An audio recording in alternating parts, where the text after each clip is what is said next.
जय हिंद दोस्तों। प्रकाश आईएएस में आप सभी का स्वागत है। दोस्तों, आज से हम स्टार्ट करने जा रहे हैं अपना जो यूपी एपीओ का एग्ज़ाम है, जो कि आपका आगामी 22 मार्च को होने वाला है।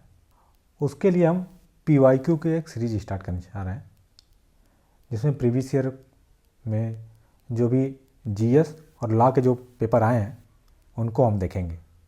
ये सीरीज़ आपके एग्ज़ाम के लिए काफ़ी ज़्यादा महत्वपूर्ण है, क्योंकि बहुत सारे क्वेश्चन पीवाईक्यू से ही आते हैं, या कई सारे क्वेश्चन ऐसे हैं जो पीवाईक्यू के जो ऑप्शन दिए हैं उनसे भी पूछे जाते हैं। तो इसको आप ध्यान से देखिएगा और 2-3 बार रिवाइज कर लीजिएगा। चलिए स्टार्ट करते हैं। सबसे पहले आज हम देखेंगे जो 2002 वाला एपीओ का एग्ज़ाम हुआ था उसमें जो हमारा पहला क्वेश्चन है कि कोयला तथा हाइड्रोकार्बनों से प्रदूषण उत्पन्न होता है, जिससे कौन कौन से मिश्रण निकलते हैं। तो कार्बन मोनोऑक्साइड, कार्बन डाइऑक्साइड सही है। सल्फर डाइऑक्साइड, नाइट्रोजन के ऑक्साइड, ये भी सही है। अज्वलित हाइड्रोकार्बन्स भी निकलते हैं, तो ऑप्शन डी हो जाएगा हमारा आंसर। ठीक, ऑप्शन डी इसको वो कर लीजिएगा। नेक्स्ट जो क्वेश्चन है ये उस समय करंट अफेयर्स थी, तो इसको आप छोड़ दीजिएगा, ये इम्पॉर्टेंट नहीं है। वैसे अगर आप इसका आंसर वो करना रहेगा तो नवंबर 1999 में देखा गया था बुध ग्रहण 7 मई 2003 से पहले। अगला जो है, नेत्रदान में दाता की आँख का कौन सा भाग उपयोग में लाया जाता है। तो कौन सा भाग लाया जाता है? जो कार्निया होती है उसको उपयोग में लाया जाता है। नेक्स्ट क्वेश्चन है, सूची का मिलान करना है। तो देखिए इस सूची को कैसे हम मिलाएंगे। जो हीरा होता है वह क्या होता है? कार्बन होता है। तो सबसे पहले आप ए का क्या हो जाएगा? 4 हो जाएगा। अब 4 देखते ही देखिए आपके पास 2 ही ऑप्शन बचेंगे, बी या सी। तो ए और डी एलिमिनेट हो जाएगा, इजी हो गया आपके लिए। अब इसके बाद हम देख लेते हैं कि अगर हमारा एक कोई मैच हो गया, ए का जब 4 हो गया तो देखिए आप ऑप्शन देखेंगे तो सी का 2 ही हो जाएगा। सी का 2 हो गया। अब बचे हमारे सिर्फ बी और डी में। तो जो हमारा बी है, बी क्या हो जाएगा? संगमरमर में क्या होता है? कैल्शियम। तो बी का 1 हो जाएगा और डी का 3 हो जाएगा। तो ऑप्शन हमारा क्या सही हो जाएगा? 4th का बी, 4, 1, 2, 3। इसके बाद जो अगला हमारा क्वेश्चन है यह है कि निम्नलिखित में से किस में विटामिन सी प्रचुरतम मात्रा में पाया जाता है।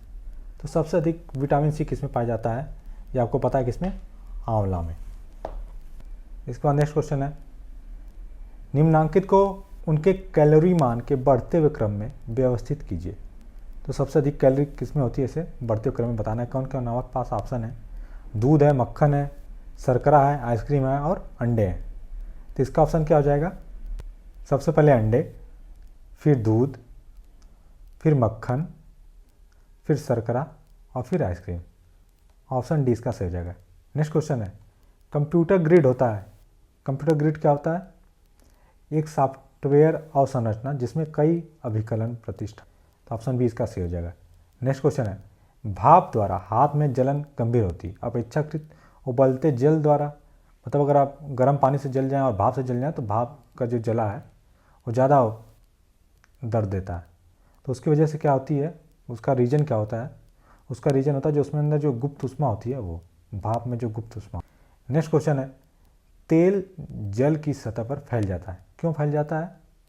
क्योंकि जो तेल का पृष्ठ तनाव होता है वो जल से कम होता है। ये साइंस के क्वेश्चन है। नेक्स्ट हमारा, लोलक घड़ियाँ गर्मियों में सुस्त हो जाती हैं। तो ये सुस्त क्यों हो जाती है? कि गर्मियों में जो लोलक होता है उसकी लंबाई बढ़ जाती है। नेक्स्ट क्वेश्चन हमारा, कि आतंकवाद से निपटने के लिए निम्नांकित में से किन 2 देशों में ऐतिहासिक।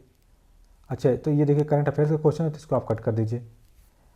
मानव अधिकार दिवस, ह्यूमन राइट्स डे कब मनाया जाता है? तो ये हमेशा से इम्पोर्टेंट रहा है। तो ये आपका क्या हो जाएगा? 10 दिसंबर को। इसके बाद ये उस टाइम के प्लेयर्स की वो है, तो इसको भी आप छोड़ सकते हैं। इसके बाद अगला देखिए, विश्व में पहली महिला प्रधानमंत्री कौन थी? तो पहली महिला प्रधानमंत्री कौन थी? श्रीमाओ भंडार नायके। कहाँ पे थे?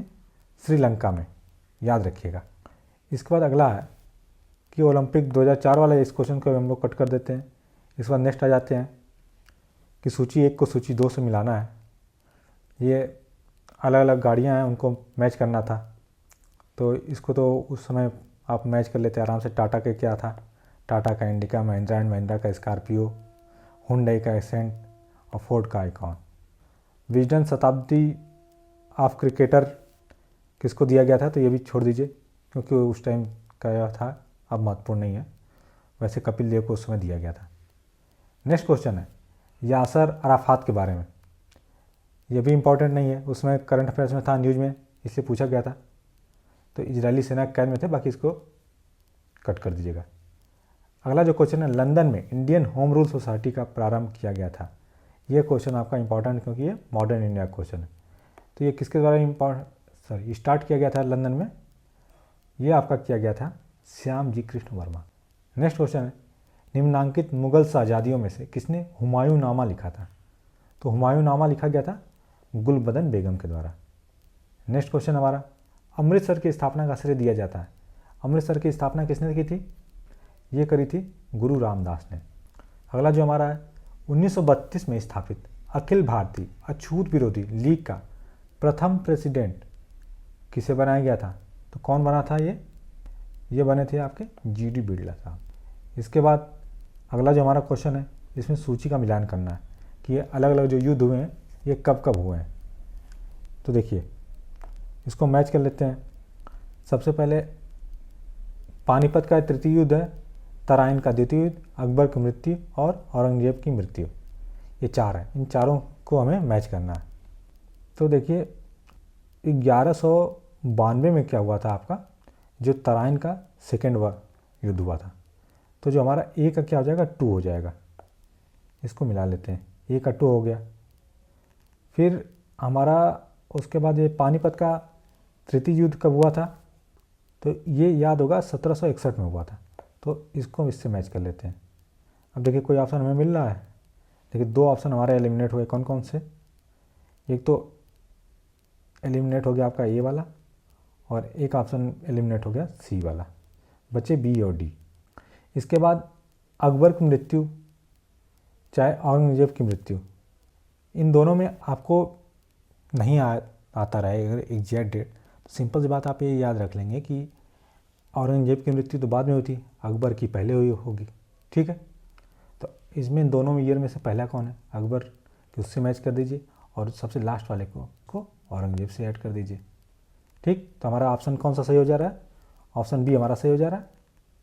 इसके बाद नेक्स्ट क्वेश्चन हमारा कि चाणक्य का अन्य नाम क्या था, तो चाणक्य का अन्य नाम था विष्णुदत्त। नेक्स्ट क्वेश्चन है कि निम्नलिखित गवर्नर जनरलों का सही कालानुक्रम नीचे दिए गए कूट के हिसाब से बताना है। ये 4 उस समय के गवर्नर जनरल हैं, Henry Hardinge, Lord Canning, Lord Ellenborough और लॉर्ड डलहौजी। इसको हमें मैच करना है। तो सबसे पहले कौन थे, एलेनबरो थे। एलेनबरो के बाद कौन आए, हेनरी हार्डिंग थे।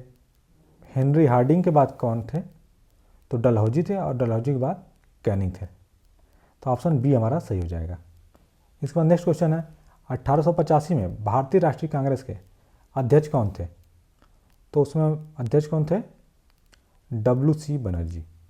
1857 के प्रथम स्वाधीनता संग्राम के स्वतंत्रता सेनानियों में महक परी का उपनाम किसको दिया गया था, तो महक परी का उपनाम दिया गया था जीनत महल को। इसके बाद हमारा नेक्स्ट क्वेश्चन है 1946 में आज़ाद हिंद फौज के दिल्ली लाल किले के मुकदमे में वकीलों के समूह का नेतृत्व किसने किया था, तो उसका नेतृत्व किया गया था भूला भाई देसाई के द्वारा, ठीक है। इसका नेक्स्ट क्वेश्चन है वह प्रांत जहां 1937 के आम निर्वाचन में भारतीय राष्ट्रीय कांग्रेस को पूर्ण बहुमत नहीं प्राप्त हुआ था, तो 11 जगह में से कहाँ नहीं हुआ था, एक आसाम में और दूसरा नॉर्थ वेस्ट फ्रंटियर प्रोविंस में। इसके बाद नेक्स्ट है किस कालक्रम में निम्नलिखित घटनाएं घटित हुई हैं, तो इनमें से कौन कौन घटनाएं, कौन पहले हुई कौन उसके बाद हुई, इसको हमें मैच करना है। तो देखिए सबसे पहले क्या हुआ, चंपारण सत्याग्रह। तो सबसे इसको फर्स्ट नंबर पर रख लीजिए। सबसे पहले क्या हुआ, चंपारण सत्याग्रह हुआ था, ठीक है। उसके बाद फिर क्या हुआ, रोलेट एक्ट वाला आ गया, तो इसको 2 पे कर लीजिए। तो डी और सी कहाँ पे है, डी या सी, ऑप्शन सी में हमारा आ जा रहा है यहाँ पे। तो ऑप्शन सी के साथ हम चले जाएंगे, डी सी। फिर उसके बाद क्या हुआ, जलियांवाला बाग हत्याकांड हुआ और उसके बाद चौरी चौरा हो गया। नेक्स्ट क्वेश्चन है हमारा 31 नंबर का कि वानर सेना और मंजरी सेना किससे रिलेटेड है। तो ये रिलेटेड है आपकी सविनय अवज्ञा आंदोलन से। उसके बाद अगला जो क्वेश्चन है, गांधी जी द्वारा असहयोग आंदोलन स्थगित कर देने का कारण क्या था। तो इसका कारण था जो चौरी चौरा वाला कांड हो गया था भाई। इसके बाद नेक्स्ट क्वेश्चन है, 1857 के प्रथम स्वाधीनता संग्राम के विषय में निम्नलिखित कथनों का अध्ययन कीजिए और नीचे दिए कूट से सही उत्तर चुनिए। 4 कथन दिए गए हैं, उसमें से देखना हमारा कौन कौन सा सही है। तो देखिए, इसका नेतृत्व बहादुर शाह जफर ने किया था। हाँ, सही बात है, इसको आप टिक कर दीजिएगा क्या, ठीक सही है। उसके बाद अगला क्या, 4 जून 1857 को विद्रोह का आरंभ कानपुर से हुआ था। तो नहीं। बैरकपुर के परेड ग्राउंड में मंगल पांडे ने जनरल हसी की हत्या की थी। ये भी नहीं। बैरकपुर की घटना के बाद विद्रोह दिल्ली से प्रारंभ हुआ। ये सही है। तो ऑप्शन डी हो जाएगा, 1 और 4 दोनों सही। इसके बाद नेक्स्ट क्वेश्चन है, निम्नलिखित में से कौन सा एक कथन भारतीय राष्ट्रीय कांग्रेस के विषय में सही है। तो उसके बारे में कौन सी बात सही है कि भारतीय राष्ट्रीय कांग्रेस एक हिंदू संगठन था। नहीं। बाल गंगाधर तिलक उसके अध्यक्षों में से एक थे। देखिए, इंपॉर्टेंट है, याद रखिए कि बाल गंगाधर तिलक कभी इसके अध्यक्ष नहीं बने थे। ठीक। सरोजनी नायडू इसकी प्रथम महिला अध्यक्ष नहीं, प्रथम महिला अध्यक्ष नहीं थी। प्रथम महिला अध्यक्ष कौन थी, एनी बेसेंट थी। तो 1929 के लाहौर अधिवेशन में भारतीय राष्ट्रीय कांग्रेस ने संपूर्ण स्वाधीनता का व्रत ग्रहण किया था। हाँ, ये बात सही है। तो ऑप्शन डी हमारा सही हो जाएगा। नेक्स्ट क्वेश्चन है कि भारतीय संविधान में कौन से भाग शांतिमय सामाजिक क्रांति के प्रति संविधान निर्माताओं की प्रतिबद्धता को प्रदर्शित करते हैं। तो प्रस्तावना, मूलाधिकारों संबंधित भाग 3, नीति निर्देशक सिद्धांतों संबंधित भाग 4। तो ऑप्शन डी हो जाएगा, तीनों चीज़ करते हैं। इसके बाद अगला हमारा क्वेश्चन है, भारत में स्थायी दलीय व्यवस्था नहीं है। कारण क्या है कि राजनीतिक दलों की संख्या बहुत अधिक है। कथन दे रखा है और कारण दे रखा है। तो देखिए, भारत में स्थायी दल नहीं है, क्यों, बहुत सारी जो आपकी पार्टियां हैं वो तो हैं आपकी स्थायी दल है। तो ऑप्शन जो कथन है वो क्या, रॉन्ग है। अब बाकी राजनीतिक दलों की संख्या बहुत अधिक है, ये बात तो सही है। तो ऑप्शन डी हो जाएगा इसका। इसके बाद नेक्स्ट क्वेश्चन हमारा, भारतीय संविधान में तदर्थ न्यायाधीशों की नियुक्ति का प्रावधान है।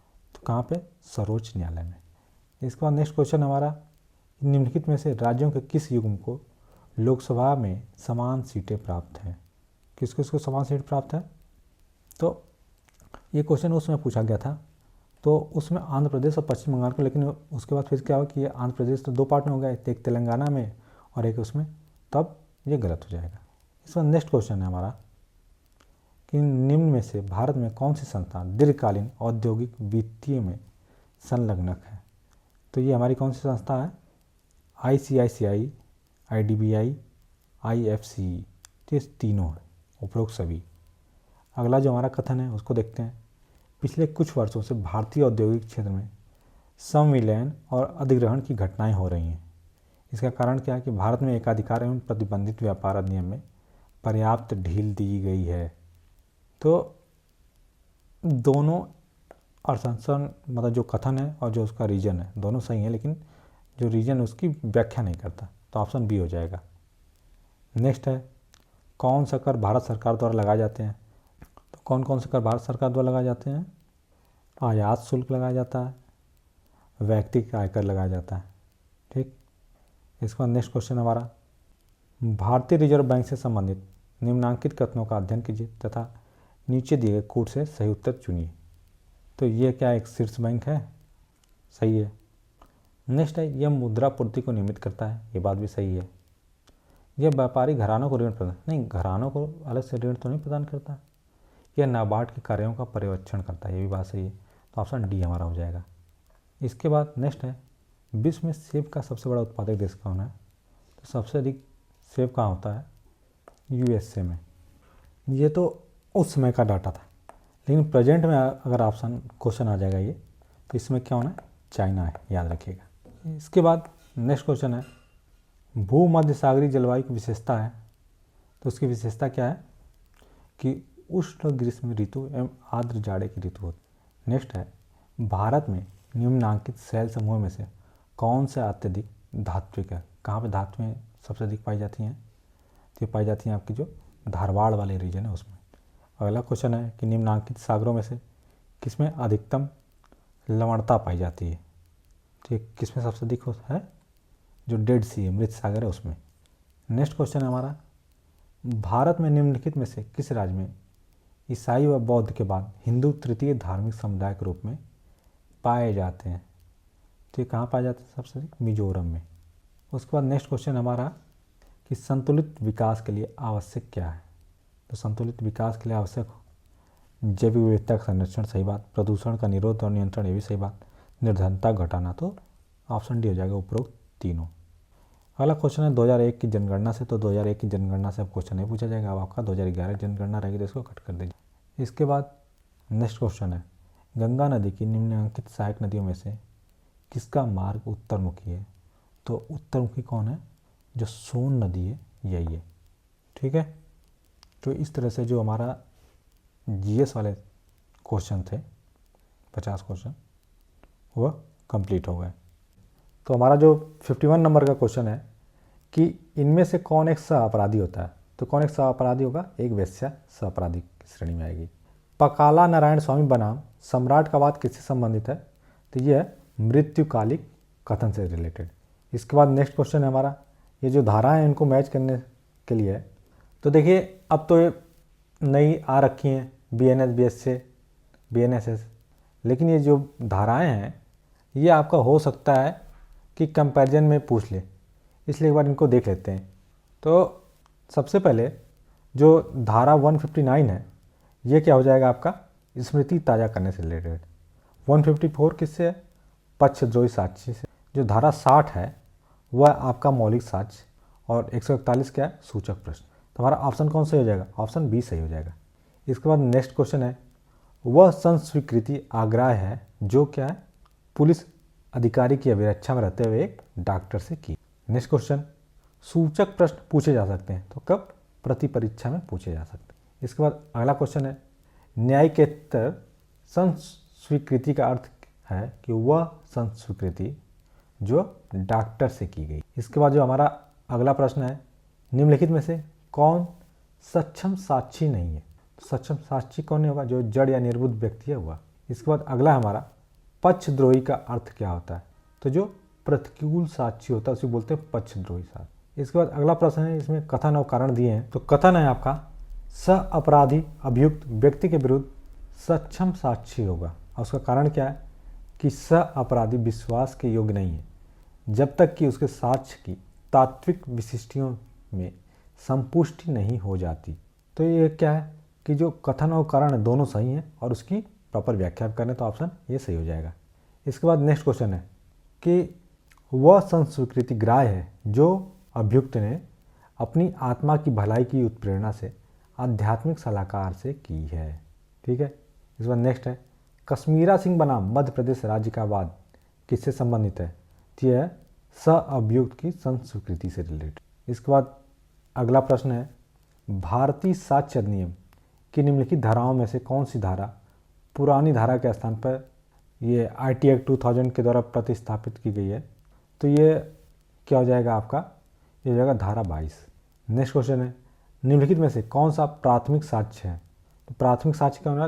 न्यायालय के निरीक्षण के लिए जो पेश किया गया दस्तावेज होता है वह होगा आपका। इसके बाद अगला प्रश्न है, साक्ष्य विधि के प्रयोजनों की दृष्टि से निम्नलिखित स्थितियों में से एक में से किस व्यक्ति का सील सुसंगत नहीं है?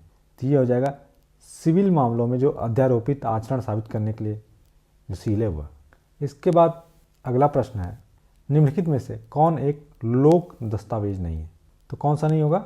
एक अपंजीकृत पारिवारिक बंटवारा। अगला प्रश्न है कि बोलने में असमर्थ एक साक्षी अपना साक्ष्य खुले न्यायालय में लिख कर देता है, तो इस प्रकार के जो साक्ष्य है उसको क्या समझा जाएगा? तो उसको समझा जाएगा मौखिक साक्ष्य। ठीक है, नेक्स्ट प्रश्न हमारा, कथन और कारण दे रखे हैं कि न्यायिकेतर संस्वीकृति यदि स्वैच्छिक है तो अन्य साक्ष्य के साथ विश्वसनीय हो सकती है। कारण क्या है कि न्यायिकेतर संस्कृति साक्ष्य का एक कमजोर सूत्र है। तो ये दोनों बातें सही हैं और उसकी व्याख्या भी करा तो ऑप्शन ए हमारा सही हो जाएगा। इसके बाद देखते हैं हम अपना अगला प्रश्न। अगला प्रश्न है, भारतीय साक्ष्य अधिनियम की धारा 17 में स्वीकृति क्या है? तो स्वीकृति है आपकी मौखिक दस्तावेजी अथवा इलेक्ट्रॉनिक रूप में प्रस्तुत कथन, ऑप्शन सी। नेक्स्ट है साक्ष्य अधिनियम की धारा 57(1) के अधीन न्यायालय को न्यायिक अवेक्षा करनी होगी। तो न्यायिक अवेक्षा जो करनी होगी ये भारत में प्रवृत्त सभी विधियों की। इसके बाद जो हमारा अगला प्रश्न है कि न्यायालय में निरीक्षण के लिए प्रस्तुत दस्तावेजों में शामिल कौन कौन सी चीज़ें होती हैं। तो देखिए लिखित दस्तावेज होता है, सही बात है। एक उपहासांकन होता है, सही है। एक इलेक्ट्रॉनिक दस्तावेज, ये भी सही है। शिला पर उत्कीर्ण उल्लेख होता है, तो ये भी है। तो ऑप्शन हमारा सी हो जाएगा। इसके बाद अगला भी कथन और कारण है, तो इसको देखते हैं। कथन क्या है कि कुछ मामलों में स्वीकृतियों का संपोषण आवश्यक है, और कारण क्या है कि सभी मामलों में न्यायकेतर संस्कृतियों का संपोषण होना चाहिए। ठीक, तो ये दोनों तो सही कथन, लेकिन उसकी व्याख्या नहीं करा, तो ऑप्शन बी हो जाएगा। इसके बाद जो अगला प्रश्न है कि किसी विवाहित स्त्री द्वारा आत्महत्या करने पर न्यायालय भारतीय साक्ष्य अधिनियम की धारा 113 के अधीन यह उपधारणा करेगा कि ऐसी आत्महत्या को उसके पति ने दुष्प्रेरित किया यदि, ये 4 पॉइंट दे रखे हैं, उसको हमें आगे वो करना है। तो पत्नी ने आत्महत्या विवाह के 7 वर्षों के भीतर की, तो ये तो सही हो जाएगा। इसके अलावा पत्नी पर अत्याचार किया गया था, तो ये दोनों बातें सही हैं। पत्नी अशिक्षित और निर्धन परिवार से थी, तो ये मतलब नहीं करता, और पत्नी को पति ने त्याग दिया था, तो ये दोनों नहीं होंगे। 1 और 2 होगा, तो कौन सा हमारा ऑप्शन हो जाएगा, ऑप्शन डी हो जाएगा। इसके बाद आगे देखते हैं, मृत्युकालिक कथन साक्ष्य में ग्राह्य है, ये कथन है, और इसका जो कारण दे रखा है, इसकी ग्राह्यता का आधार आवश्यकता का सिद्धांत है, तो ये दोनों बातें सही है, तो ऑप्शन ए हो जाएगा, जिसमें ए और आर दोनों सही हैं, और उसकी प्रॉपर व्याख्या भी हो रही है। इसके बाद अगला प्रश्न है स्वीकृतियाँ। तो स्वीकृतियाँ जो है आपकी स्वीकृत विषयों का निश्चायक सबूत नहीं है। नेक्स्ट, प्रति परीक्षा के संबंध में निम्नलिखित में से कौन सा कथन सही है। तो एक कौन सा कथन हमारा सही हो जाएगा, सील का साक्ष्य देने वाले साक्ष्यों की प्रति परीक्षा की जा सकती है, ऑप्शन ए सही हो जाएगा। इसके बाद अगला प्रश्न है संज्ञेय अपराध में पुलिस अधिकारी आरोपी को वारंट के बिना भी गिरफ्तार कर सका, अगर अपराध कैसा है, संज्ञेय है तब। इसके बाद नेक्स्ट है निम्नलिखित में से कौन दंड प्रक्रिया संहिता 1973 की धारा 125 के अंतर्गत भरण पोषण प्राप्त करने का अधिकारी नहीं है। ठीक है, तो कौन होगा, जो सहोदर भाई होता है हुआ। इसके बाद नेक्स्ट क्वेश्चन है कि दंड प्रक्रिया संहिता 1973 की मुख्य विशेषता है, तो ये है आपकी क्या, न्यायपालिका को कार्यपालिका से पृथक करना। अगला प्रश्न हमारा दंड प्रक्रिया संहिता के अंतर्गत आजीवन कारावास के दंडादेश का लघुकरण कौन कर सकता है। तो ये किया जा सकता है आपका समुचित सरकार के द्वारा। इसके बाद नेक्स्ट है मामलों और अपीलों को एक न्यायालय से दूसरे उच्च न्यायालय को अंतरित करने की उच्चतम न्यायालय की शक्ति का प्रयोग निम्नलिखित में से किस एक के आवेदन पर किया जा सकता है। तो ये भारत के जो महान्यायवादी हैं उनके आवेदन पर किया जा सकता है। नेक्स्ट है 10 वर्ष की अवधि के कारावास का दंडादेश निम्नलिखित में से किसके द्वारा किया जा सकता है। तो ये है सहायक सत्र न्यायाधीश के। इसके बाद अगला है हमारा एक प्राइवेट व्यक्ति किसी व्यक्ति को कब गिरफ्तार कर सकता है। तो कब कर सकता है कि उसकी उपस्थिति में संज्ञेय और गैर जमानती अपराध करता है तो उसको गिरफ्तार। नेक्स्ट है हमारा दंड प्रक्रिया संहिता की किस धारा के अंतर्गत किसी फरार व्यक्ति के लिए उद्घोषणा जारी की जा सकती है। तो ये धारा 82 के तहत। इसके बाद अगला प्रश्न हमारा दंड प्रक्रिया संहिता की धाराओं में सत्र न्यायालय के समक्ष विचारण का प्रावधान कहाँ कहाँ पे है। तो ये है धारा 225 से लेकर 207। अब देखिए आज के टाइम पे आईपीसी सीआरपीसी तो एक तरह से इरिलेवेंट हो गई, लेकिन क्या कि प्रश्न आपके इरिलेवेंट नहीं, क्योंकि इनको अब आपको देखना पड़ेगा कि बीएनएस में किस में है, बीएनएसएस में कहाँ पे है, ये सारी चीज़ें आपको रटनी पड़ेंगी। तो क्वेश्चन यही पूछा जा सकता है, लेकिन अब उसकी जगह बीएनएस या बीएनएसएस आ जाएगा तो आपको कन्फ्यूजन होगी। तो इसलिए याद रखिएगा ये आ जाए कि अच्छा आईपीसी में तो ये धाराएं थी, प्रेजेंट में कौन सी धाराएं हैं उनकी जगह पे। ठीक, इसके बाद जो हमारा अगला प्रश्न है दंड प्रक्रिया संहिता की किस धारा में विवाह के विपरीत अभियोजन का प्रावधान किया गया है। तो यह है आपका धारा 198 में। इसके बाद नेक्स्ट क्वेश्चन है यदि किसी अभियुक्त के पास यथेष्ट साधन नहीं है कि वह अपने बचाव के लिए प्लीडर रख सके तो सत्र न्यायालय उसकी प्रतिरक्षा के लिए राज्य व व्यय पर उसे प्लीडर उपलब्ध कराएगा। यह प्रावधान दंड प्रक्रिया संहिता की किस धारा के अंतर्गत है? तो यह धारा 304। इसके बाद दंड प्रक्रिया संहिता की धारा 306 के अधीन निम्नलिखित में से कौन किसी सह अपराधी को क्षमादान करने के लिए अधिकृत नहीं है? इन नहीं वर्ड पर फोकस रखिएगा। कई बार हम पढ़ते पढ़ते एग्जाम में प्रेशर में भूल जाते हैं, तो इस पर मार्क कर लिया करिएगा। तो ये है आपका द्वितीय श्रेणी का मजिस्ट्रेट। इसके बाद नेक्स्ट क्वेश्चन हमारा, दंड प्रक्रिया संहिता की कौन सी धारा यह उपबंध करती है कि किसी व्यक्ति द्वारा किसी अधिकारी से अन्वेषण के दौरान किया गया कोई कथन यदि लेखबद्ध किया जाता है तो कथन करने वाला व्यक्ति द्वारा हस्ताक्षरित नहीं किया जाएगा। तो ये था किसमें? धारा 162 में। अब इसमें गलत उत्तर बताना है, सही भी नहीं बताना है। तो जो प्रथम सूचना रिपोर्ट होती है, FIR जो होती है, उसके बारे में गलत क्या होगा? तो गलत देखिए, किसी संज्ञेय अपराध के संबंध में सूचना, ये तो सही बात है, तो गलत नहीं है। सूचना किसी पुलिस अधिकारी को दी गई, ये भी सही बात है। सूचना समय के अनुसार प्रथम होनी चाहिए, ये भी सही है। तो इसमें सदैव लिखित का ये नहीं है, तो इसको ये गलत हो जाएगा। फिर से अगला क्वेश्चन, इसमें भी गलत ही उत्तर बताना है। तो दंड प्रक्रिया की धारा 125(4) के अधीन पत्नी भरण पोषण भत्ता पाने का अधिकारी नहीं होगी। कब नहीं होगी? तो ये है कि वह जाड़ता का जीवन व्यतीत कर रही है, वह बिना पर्याप्त कारण के अपने पति के साथ निवास करने से मना कर देती है, वह पारस्परिक संपत्ति के आधार पर अपने पति से अलग रह रही है, वह कोई अन्य धर्म स्वीकार कर लेती है। तो इसमें गलत क्या होगा? A, D वाला। इसके बाद नेक्स्ट क्वेश्चन हमारा, दंड प्रक्रिया संहिता की कौन सी धारा किसी प्राइवेट व्यक्ति को किसी ऐसे व्यक्ति को संज्ञेय अपराध करता है को गिरफ्तार करने का अधिकार देती है? देखिए भैया, ये क्वेश्चन ऊपर आया था, पूछा गया था, अब उसकी धारा पूछ ली। तो ये किस धारा के अंतर्गत करती थी? तो ये आपका धारा 43। अब फिर से हमें गलत उत्तर बताना है। एक विधि निवारण के लिए निम्नलिखित में से आवश्यक तत्व है। तो इसका गलत उत्तर क्या हो जाएगा? ये होगा हमारा, इसमें अभियुक्त का नाम होना चाहिए परंतु उसका पता लिखा आवश्यक नहीं है, यही गलत है। इसके बाद नेक्स्ट है, आजीवन कारावास का दंडादेश निम्न में से किसके द्वारा पारित किया जा सकता है? तो ये सत्र न्यायाधीश के द्वारा। इसके बाद नेक्स्ट है, निम्नलिखित में से कौन से कथन सत्य हैं? कौन कौन सत्य हैं? देखिए, अन्वेषण पुलिस अधिकारी द्वारा किया जाता है, ठीक। अन्वेषण का उद्देश्य साक्ष्य एकत्र करना है, भी ठीक है। न्यायिक कार्रवाई नहीं, ये सही है। तो ऑप्शन डी हो जाएगा इसका, सॉरी ऑप्शन क्या हो जाएगा हमारा? बी हो जाएगा। इसके बाद अगला प्रश्न है, अन्वेषण का उद्देश्य होता है, क्या होता है? साक्ष्य एकत्र। नेक्स्ट प्रश्न है, दंड प्रक्रिया संहिता की किस धारा के अंतर्गत सत्र न्यायाधीश अपनी अपीलीय शक्तियों का प्रयोग करता है? तो ये करता है आपका धारा 300। इसके बाद नेक्स्ट है, दंड प्रक्रिया संहिता की किस धारा के अंतर्गत एक अभियुक्त व्यक्ति स्वयं सक्षम साक्षी हो सकता है? तो यह हो सकता है धारा 300। इसके बाद नेक्स्ट है, 2 वर्ष से अधिक अवधि के कारावास से दंडनीय अपराध का संबंध। तो ये होगा आपका वारंट के मामले में। इसके बाद नेक्स्ट है, मुख्य न्यायिक मजिस्ट्रेट कौन सा दंडादेश पारित कर सकता है? तो ये 7 वर्ष से अधिक कारावास का दंडादेश। नेक्स्ट है, दंड प्रक्रिया संहिता की धारा 133 के अंतर्गत लोक उपताप हटाने के लिए सशर्त आदेश पारित किया जा सकता है। तो ये पारित किया जा सकता है जिला मजिस्ट्रेट के द्वारा भी, उपखंड मजिस्ट्रेट के द्वारा भी, विशेष रूप से अधिकृत कार्यपालक मजिस्ट्रेट द्वारा। तो ऑप्शन डी हो जाएगा। नेक्स्ट है, अ ने ब पर सासा पिस्तौल से गोली चलाई किंतु वह स को लगी गोली जिससे स की मृत्यु हो गई। अ ने कौन सा अपराध किया था? तो कौन सा अपराध हो जाएगा? धारा 301 के अंतर्गत।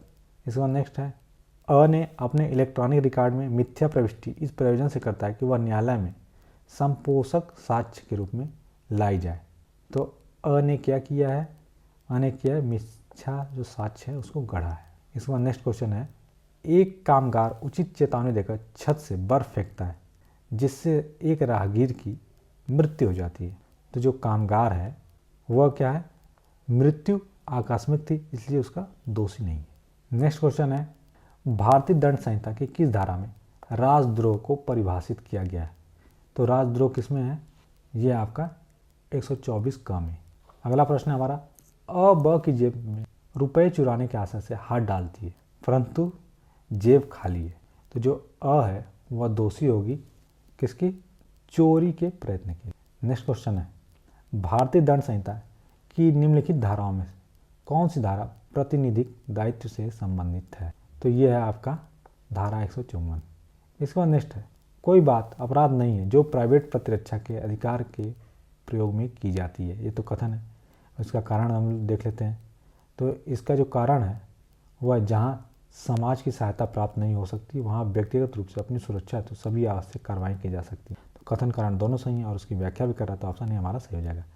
इसके बाद नेक्स्ट हमारा क्वेश्चन है कि भारतीय दंड संहिता की धारा 149 के तत्व हैं अपराध करने का संभाव्य ज्ञान और धारा 141 में वर्णित अवैध उद्देश्य है।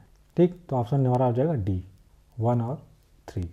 इसके बाद नेक्स्ट है एक मनुष्य द्वारा दूसरे मनुष्य की मृत्यु कारित करना मानववध है, ये कथन है और कारण है मानववध सदैव विधि द्वारा विरुद्ध होता है। तो क्या है कि ये तो सही है परंतु आर गलत है। ठीक, तो ऑप्शन सी हो जाएगा। इसके बाद अगला प्रश्न हमारा निम्नलिखित में से कौन चोरी का सही तत्व नहीं है। तो कौन सा नहीं है, संपत्ति मालिक की संपत्ति के बिना ली जानी चाहिए। नेक्स्ट है अपराध का निम्न में से कौन सा एक आवश्यक तत्व नहीं है। तो यह हो जाएगा आपका क्या, प्रयोजन या जो उद्देश्य होता है। सामान्य आशय का अर्थ क्या होता है, तो यह होता है सभी द्वारा आशय में भागीदारी। नेक्स्ट है जब कोई पुरुष किसी स्त्री के साथ मैथुन उसकी सम्मति से करता है तो भी वह बलात्संग है यदि उस स्त्री की आयु कितने वर्ष से कम है, तो ये 18 वर्ष। नेक्स्ट क्वेश्चन है भारतीय दंड संहिता 1860 की धारा 53 के अंतर्गत निम्नलिखित में से कौन सा दंड नहीं है। तो कौन सा दंड नहीं हो जाएगा इसमें, जो निर्वासन है वह। इसके बाद नेक्स्ट क्वेश्चन है निम्नलिखित में से किस मामले में शरीर की प्राइवेट प्रतिरक्षा का अधिकार मृत्यु कारित करने तक विस्तारित नहीं है। तो ये हो जाएगा आपका सदोष अवरोध। इसके बाद अगला प्रश्न है भारतीय दंड संहिता 1860 में विधि विरुद्ध जमाव को परिभाषित किसमें किया गया है। तो ये किया गया धारा 141 में। नेक्स्ट क्वेश्चन है कि निम्नलिखित कथनों में से कौन सा सही नहीं है। कौन सा सही नहीं है, दुष्प्रेरण कोई अपराध नहीं है। तो 117 का ए हो जाएगा। इसके बाद अगला जो हमारा प्रश्न है लूट कारित करने का प्रयत्न दंडनीय है। तो किसमें है, ये भारतीय दंड संहिता की धारा 393 के अंतर्गत। इसके बाद नेक्स्ट है भारतीय दंड संहिता के अंतर्गत व्यापहरण के अपराध का निम्नलिखित में से कौन सा आवश्यक तत्व नहीं है। तो ये है आपका अभियुक्त का आशय। अगला प्रश्न है हमारा भारतीय दंड संहिता 1860 में डकैती करने के लिए तैयारी करना दंडनीय है। तो ये है आपका धारा 399 के अंतर्गत। इसके बाद दो सूचियाँ दी हैं अगले प्रश्न में, उसको हमें क्या करना, मैच करना है। तो देखिए इसको मैच कर लेते हैं। तो 463 क्या हो जाएगा कूट रचना। उसके बाद धारा 445 क्या है, गृह भेदन है। धारा 441 क्या है, आपराधिक अतिसार है। और धारा 503 क्या है, आपराधिक त्रास है। तो हमारा ऑप्शन क्या हो जाएगा, ऑप्शन ए सही हो जाएगा। इसके बाद अगला प्रश्न है ज्ञान कौर बनाम पंजाब राज्य का वाद संबंधित है आत्महत्या करने के प्रयत्न से। इसके बाद नेक्स्ट है निम्नलिखित में से किस वाद में उच्चतम न्यायालय ने भारतीय दंड संहिता की धारा 303 को असंवैधानिक घोषित कर दिया था। तो ये कर दिया गया था मिट्ठू बनाम पंजाब राज्य में। इसके बाद नेक्स्ट क्वेश्चन है अब ब के घर से अब उसकी पुस्तक इस आशय से उसकी सम्मति के बिना हटाता है कि यदि वह मित्र की तरह उसे वापस करने पर पुरस्कृत करेगा तो वह पुस्तक वापस लौटा देगा। तो अ जो है वह दोषी है किस चीज़ का, वह है चोरी के लिए। नेक्स्ट है अ स को पीटने के लिए ब को उकसाता है, तत्पश्चात अ उस स्थान पर स्वयं पहुंच जाता है जहां ब अ को पीट रहा है। तो स जो है वह किस चीज़ का दोषी होगा, वह धारा 114 के अंतर्गत दोषी होगा। नेक्स्ट है अ अपने को ब होने का जिसकी मृत्यु हो चुकी है बहाना करके छल करता है। अ दंड का दोषी है भारतीय दंड संहिता की धारा 419 के अंतर्गत। नेक्स्ट क्वेश्चन है संपत्ति की प्राइवेट प्रतिरक्षा के अधिकार क्रियान्वयन में मृत्यु कारित नहीं की जा सकती। तो ये क्या हो जाएगा, चोरी में। नेक्स्ट प्रश्न हमारा कथन और कारण दे रखे हैं अ एक 9 वर्ष की आयु का बालक है, वह शासक बी को मार डालता है, अ को सिद्ध दोषी ठहराया जा सकता है। ये कथन है, कारण क्या है कि 12 वर्ष से कम आयु के शिशु को आपराधिक दायित्व से उन्मुक्ति है। ठीक, तो ये तो सही है लेकिन जो हमारा इसका आ रहा है वो गलत है। तो ऑप्शन सी हो जाएगा। इसके बाद नेक्स्ट हमारा एक अंधेरी रात में और ब लड़ रहे थे, अपने बच्चे को कंधे पर रखे हुए ब की पत्नी उनको अलग करने के लिए वहाँ पहुँची। अ का मुक्का बच्चे की कमर पड़ गया तथा बच्चे की मृत्यु हो गई। तो जो अ है वह दोषी है किस चीज़ का, उपहति के लिए। नेक्स्ट हमारा, निम्नलिखित अपराधों में से किसमें मेंसेरिया आपराधिक मनस्थिति एक आवश्यक तत्व नहीं है? तो किसमें है? द्विविवाह में। नेक्स्ट है, अ ने अपनी पत्नी को पीटा, वह बेहोश होकर गिर पड़ी। उसको मरा समझकर और स्वयं को हत्या के लिए पकड़े जाने से बचाने के लिए अ ने पत्नी को रस्सी से पंखे से लटका दिया। पोस्टमार्टम रिपोर्ट से पता चला कि उसकी मृत्यु लटकने से हुई है। तो जो अ है वह दोषी किस चीज़ का होगा? घोर उपहत्या। इसके बाद अगला जो हमारा प्रश्न है कि भारतीय दंड संहिता में सद्भाव शब्द जो है वहाँ कहाँ परिभाषित है? तो धारा 52 में। इसके बाद नेक्स्ट है, अ कुल्हाड़ी से ऐसी जगह लकड़ी काट रहा है जहाँ बच्चे खेल रहे हैं। कुल्हाड़ी उछल जाती है और पास में खड़े बच्चे की मृत्यु हो जाती है। तो जो अ है वह दोषी है उपेक्षा द्वारा मृत्यु कारित करने के लिए। इसके बाद नेक्स्ट है, उन्मुक्त पागलपन है, क्या होगा आपका? किसी कृत्य की प्रकृति को समझने में अक्षम। नेक्स्ट प्रश्न हमारा, अ को एक पर्स जिसमें मुद्रा थी पड़ा मिला। वह नहीं जानता कि वह पर्स किसका है। बाद में उसे पता चला कि वह पर्स ब का है और वह उसे स्वयं उपयोग कर लेता है। तो जो अ है वह दोषी है किस चीज़ का? तो वह दोषी किस चीज़ का है आपका? आपराधिक दुर्विनियोग के लिए। इसके बाद नेक्स्ट क्वेश्चन हमारा, पुलिस अधिनियम 1861 की निम्नलिखित धाराओं में से कौन सी निरसित नहीं है? तो कौन सी नहीं है? ये आपकी धारा 44। नेक्स्ट है, पुलिस उत्तर प्रदेश संशोधन अधिनियम 2001 की प्रवृत्त होने की तिथि क्या थी? तो यह थी 26 अगस्त 2001। इसके बाद नेक्स्ट है, उत्तर प्रदेश पुलिस विनियमों के कौन से पैरा फरार अपराधियों के संबंधी उपबंध करते हैं? तो यह करते हैं 215 से 222। इसके बाद नेक्स्ट है, जिले में आपराधिक प्रशासन का प्रमुख कौन होता है? तो ये होते हैं जिला मजिस्ट्रेट। इसके बाद नेक्स्ट है, एक पुलिस कांस्टेबल एक व्यक्ति को चोरी के झूठे मामले में थाने में रुके रहने के लिए बाध्य करता है और वह उससे पैसा प्राप्त करने के बाद जाने देता है। तो वह दोषी किस चीज़ का है? सदोष परिरोध का। इसके बाद नेक्स्ट क्वेश्चन है हमारा, पुलिस अधिनियम की किस धारा के अंतर्गत किसी जिले में विशिष्ट परिस्थितियों पर अतिरिक्त पुलिस बल उपलब्ध कराया जा सकता है? तो यह कराया जा सकता है धारा 15 के। इसके बाद अगला प्रश्न है, पुलिस अधिनियम की किस धारा के अंतर्गत राज्य सरकार पुलिस बल के सदस्यों की सेवा शर्तों के विनियमन हेतु नियम बनाने के लिए सशक्त है? तो ये आपका धारा 2 की तरफ। इसके बाद नेक्स्ट है, पुलिस अधिनियम की किस धारा में पुलिस अधिकारियों के कर्तव्यों का प्रावधान है? तो ये है धारा 23 में।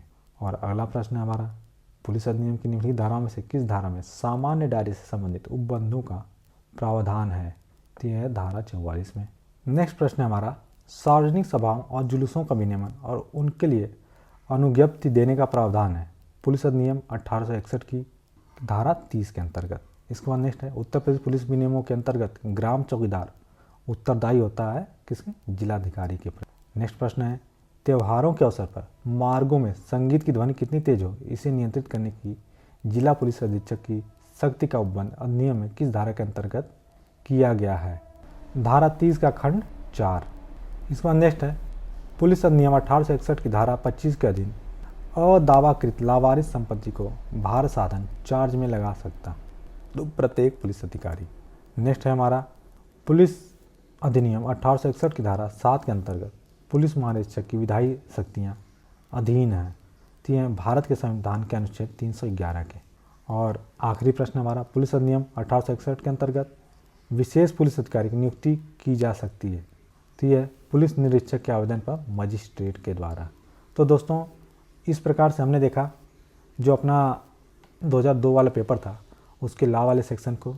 वीडियो अगर पसंद आए तो चैनल सब्सक्राइब करें, वीडियो को अपने दोस्तों के साथ शेयर करें और इसकी जो PDF है आपको जो हमारा टेलीग्राम चैनल है @प्रकाश IAS PCS उस पर उपलब्ध हो जाएगी। धन्यवाद।